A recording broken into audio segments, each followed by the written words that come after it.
यहां मैं ये नहीं कह रहा हूं, नहीं तो व्यक्ति उल्टे विचार ज्यादा करता है। मैं ये नहीं कह रहा हूं कि मुनि मोही बने, कि मुनि द्रव्यलिंगी रहे ना। मुनराजों को तो अपने द्रव्यलिंग पूर्वक भावलिंग की ही आराधना करना चाहिए, तभी उन्हें मोक्ष मार्ग का सच्चा फल प्राप्त होगा। नौकरी वेद में जाना कोई धर्म का फल नहीं है। धर्म का फल तो मोक्ष की प्राप्ति करना है। पर मैं श्रावक को यह बोध करा रहा हूं कि तू थर्मामीटर मत लगाना, और अगर तुझे लगाना ही है तो अपने अंदर सम्यक का थर्मामीटर लगा लेना और कर्तव्य समझ जाना कि तेरा कर्तव्य क्या है, ये ध्यान रखना।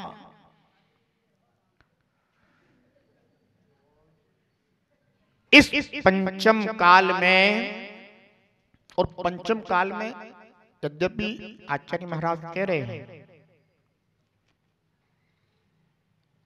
चतुर्थ काल में भी ये दोनों प्रकार का ये धर्म जिनेन्द्र भगवान की वाणी में आया हुआ है। और इस काल में धर्म के कारण केवल मुनिराज ही नहीं है, धर्म के कारण श्रावक भी हैं। आप कहोगे किस प्रकार से? अगली गाथा देखते हैं। संप्रत्यत्र कलौ काले जिनगे हे मुनि स्थिति धर्मस्य दानमित्येषाम् श्रावका मूल कारणम।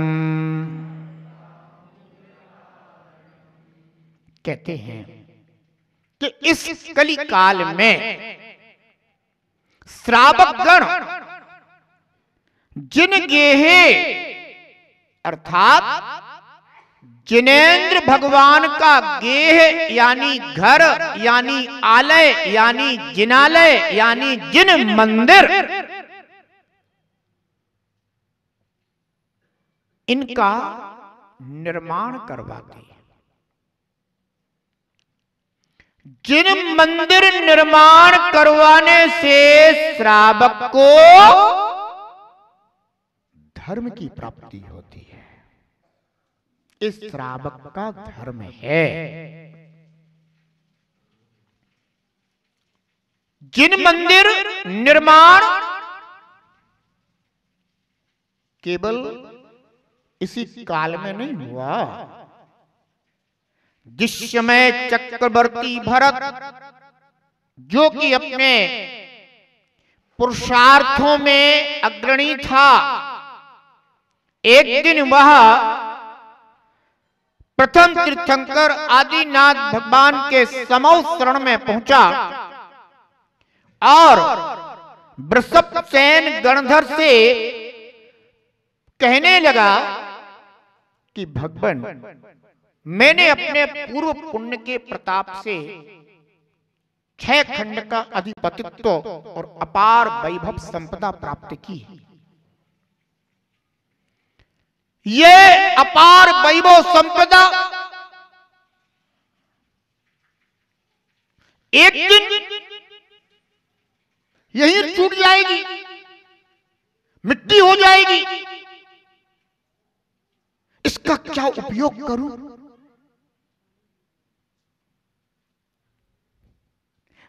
तो वृषभसेन गणधर ने कहा कि भो चक्रेश भरत,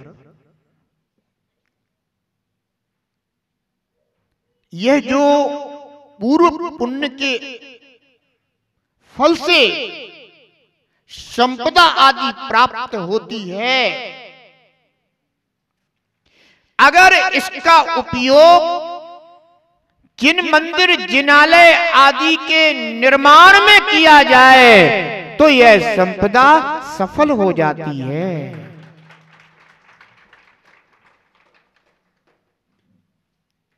क्योंकि जो तुमने पाया है उसको अगर तुमने जिन मंदिर आदि के निर्माण में लगाया तो तुम्हारे लिए वो प्रचुर पुण्य की प्राप्ति होगी जो तुम्हारे आगामी भवों को भी सफल करती रहेगी। और अगर तुमने धन कमाया और उसके ऊपर कुंडली मार के बैठे रहे,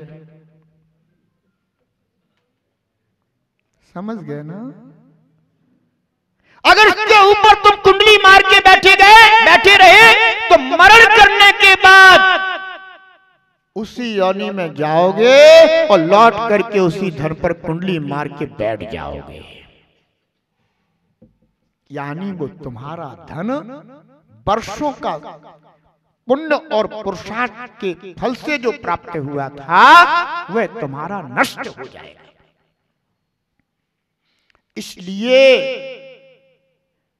तू जिनालयों का निर्माण करा, इसमें अपने धन का उपयोग कर। भरत चक्रवर्ती ने वह उपदेश ग्रहण करके कैलाश पर्वत के ऊपर 72 जिन चैत्यालयों का निर्माण कराया, जिन मंदिरों का निर्माण कराया। तब से लेकर आज तक गृहस्थ का धर्म, श्रावक का धर्म, उपासक का धर्म अनवरत बना हुआ है। आज भी ऐसे भव्य जीव हैं कि जो पुण्य से धन को प्राप्त करके उस धन का उपयोग भव्य उत्तुंग जिनालय निर्माण में किया करते हैं। ये जिनालय अपने लिए भी हित के कारण होते हैं और जो भव्य जीव जिनालय में आकर के जिनेंद्र प्रभु का दर्शन करता है, वंदन करता है, आराधन करता है, उसके लिए सम्यक दर्शन प्राप्ति में कारण हुआ करते हैं।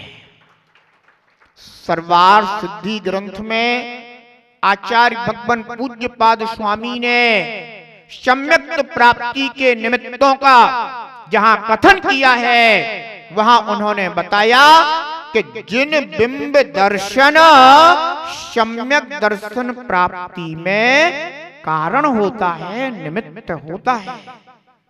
ध्यान रखना, लोक में कितने कृत्रिम जिन चैत्य और जिन चैत्यालय हैं? अकृत्रिम चैत्यालयों की संख्या कोई कम नहीं है। स्वर्गों में ऐसा कोई देवता नहीं होगा जिसके घर में, जिसके विमान आदि में, भवन आदि में जिनेंद्र भगवान का चैत्यालय ना होता हो। ध्यान रखना,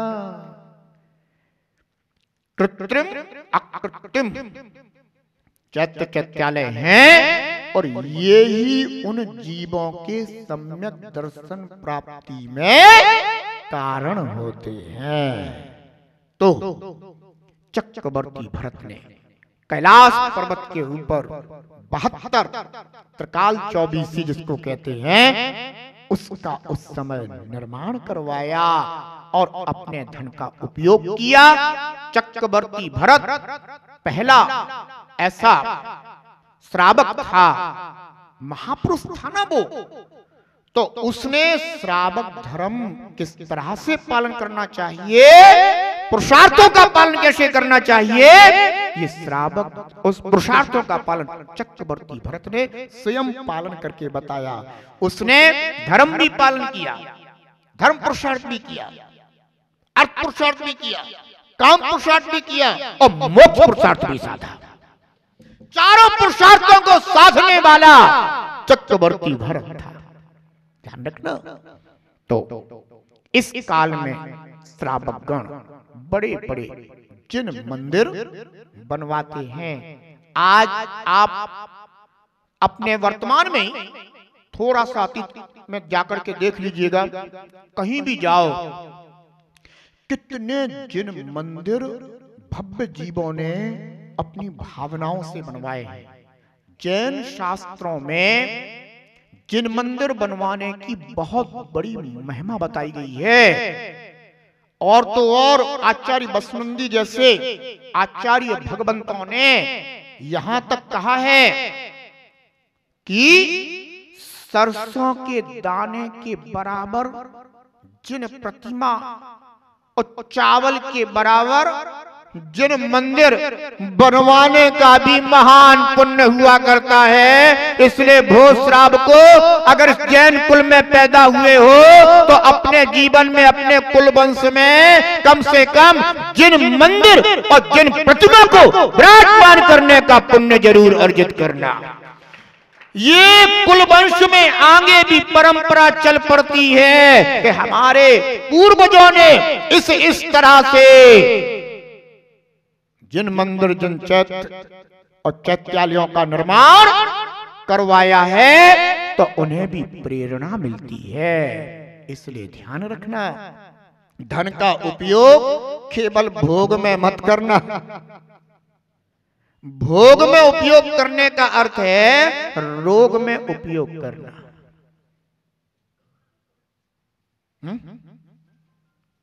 भोगे बोरे भावे रोगे बढ़ावे, बैरी हैं जग जी के। भोग कैसे हैं? भव रोग बढ़ाने वाले हैं। इसलिए जो धन भोग में लगता है वह धन रोग में लगता है, अर्थात रोगों को बढ़ाने वाला है। और जो धन जिनेंद्र भगवान के जिनालय, जिन मंदिर, जिन प्रतिमा इनको विराजमान करने में लगता है, बंधुओं तो इस भाव में भी सार्थक होता है और भाव भाव में सार्थक होता है। इसलिए अगर पुण्य से धन संपदा प्राप्त हुई हो तो उसको केवल सहेज कर मत रखना, क्योंकि कर्म का पता नहीं चलता। वर्षों तक सहेजा हुआ धन, मोदी जी कहते हैं कि तुम्हारा यह नोट बंद हो गया तो सारा धन वहीं पर बेकार हो जाता है। एक क्षण में धन कागज हो जाता है। जो अभी तक कौन सा नोट बंद किया था? 1000 का। जो अभी तक 1000 का नोट था वो 1 पैसे का भी नहीं रहा। ध्यान रखना, किस क्षण में कर्म उदय आ जाए और रखा हुआ धन कम मिट्टी हो जाए पता नहीं है। इसलिए अगर आज पुण्य से धन मिला है, दोनों हाथ उलीचिए, यही सयानों काम। आज तुम जितना निकालते रहोगे, अगर पुण्य का उदय तुम्हारे चल रहा है तो फिर लौट लौट कर आता रहेगा और फिर भरता रहेगा और फिर जाता रहेगा और फिर आता रहेगा। और अगर उसको भर के बैठ गए तो आने वाला भी रुक गया और लोभ के कारण, आसक्ति के कारण बस जितना था वो उतना ही रह गया। और लोभ आसक्ति के कारण जो कर्म बंधा तो वो उतना भी अपने से दूर हो गया। बाल्टी अगर भर गई हो, जल स्रोत के नीचे, नल के नीचे बाल्टी रखी है, बाल्टी भर गई है, पर नल तो अभी आ रहे हैं। अब क्या करोगे? मैं नहीं करूंगा खाली, कम हो जाएगा, कम हो जाएगा, कम हो जाएगा। तो भाई तेरे पुण्य का उदय है, इसलिए नल तो आ रहे हैं। और अगर तुझ बाल्टी में से अपने पड़ोसियों के लिए या धर्म कार्य के लिए या भगवान के अभिषेक के, नल का पानी मत कर लेना।